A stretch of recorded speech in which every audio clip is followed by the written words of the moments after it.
घनानंद की इंपॉर्टेंट पंक्तियां हैं इसमें।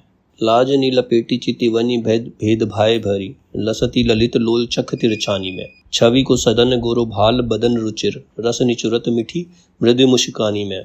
दसन दमक फैली हमें मोतीमाल होती, पिए सो लड़की प्रेम पगी बरतानी में।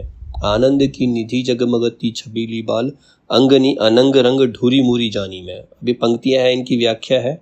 जैसे कवि घनानंद इसमें बताते हैं कि उस नायिका के चंचल नेत्रों के तिरछेपन में, मतलब उसने बोला ना, लाजनी लपेटी चित्तवनी भेद भाई भरी, लसती ललित लोग चख तिरछानी में। चख मतलब आंख होता, तिरछानी मतलब तिरछी नजर। तो कवि घनानंद कह रहे हैं कि उस नायिका के चंचल नेत्रों के तिरछेपन में, प्रेम के रहस्यमय गूढ़ भावों से पूर्ण और लज्जा के आवरण से आच्छन्न सुंदर चितवन शोभा दे रही है। मतलब कवि कह रहे हैं कि जो नायिका है वो अपने उसके नेत्रों का जो तिरछापन है वो प्रेम के रहस्यमय गूढ़ भाव मतलब गहरे भाव को बता रहा है। वो बहुत ही ज्यादा सुंदर लग रहे हैं, बहुत अच्छे लग रहे हैं। अर्थात नायिका जब भी सहयोग की इच्छा से प्रियतम की ओर देखती है तो हृदय के अंतर्गत काम भावना से एक ओर तो उसके नेत्र तिर्यक हो जाते हैं और दूसरी ओर वह लज्जवश प्रियतम को ठीक से देख भी नहीं पाती। मतलब इसका मतलब क्या है, नायिका जब संयोग मतलब जब मिलती है, अपने प्रेमी से मिलती है तो प्रियतम की ओर देखती है तो उसके अंदर एक काम भावना जागृत होती है और उसकी वजह से जो उसकी आंखें हैं, जो नेत्र हैं, वो अपने आप ही तिर्यक मतलब तिरछे हो जाते हैं, अपने आप ही उसकी अपनी आंखें तिरछी कर लेती है। उसकी भाव भंगिमा कुछ ऐसी हो जाती है और दूसरी ओर उसको लाज भी आती है, शर्म भी आती है, तो वो पूरी तरह से अपने प्रियतम को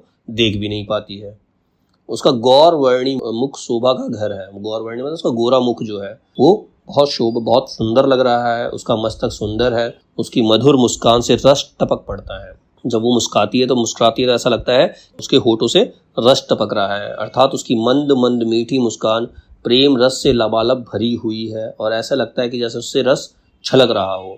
जब वह हाव भाव और चपलता के साथ अपने प्रियतम से प्रेमपूर्ण बातें करती है, जब वो अपने प्रियतम से बात करती है तो उसके हाव भाव ऐसे हो जाते हैं तो उसके दांतों की जो चमक है और उसकी छाती पर फैलकर मोतियों की माला सी बन जाती है। मतलब उसके दांतों की चमक ऐसा लगती है जैसे मोतियों की माला सामने जगमगा रही है। जब वह इधर उधर झुकती है अथवा मुड़ती है तो उसके अंग प्रत्यंग में ऐसी कामजन्य छटा उत्पन्न होने लगती है जिसके कारण वह अनंत आनंदमयी और शोभाशाली प्रेम का जगमगाने लगती है। मतलब जब अपने प्रेमी से मिलती है तो उसका शरीर के हाव भाव, हर एक अंग प्रत्यंग उसमें जो काम की भावना उत्पन्न होती है उसकी वजह से वो बहुत ही ज्यादा सुंदर और शोभाशाली प्रेमिका, ऐसा लगता है कि वो रोशनी से जगमगा रही है।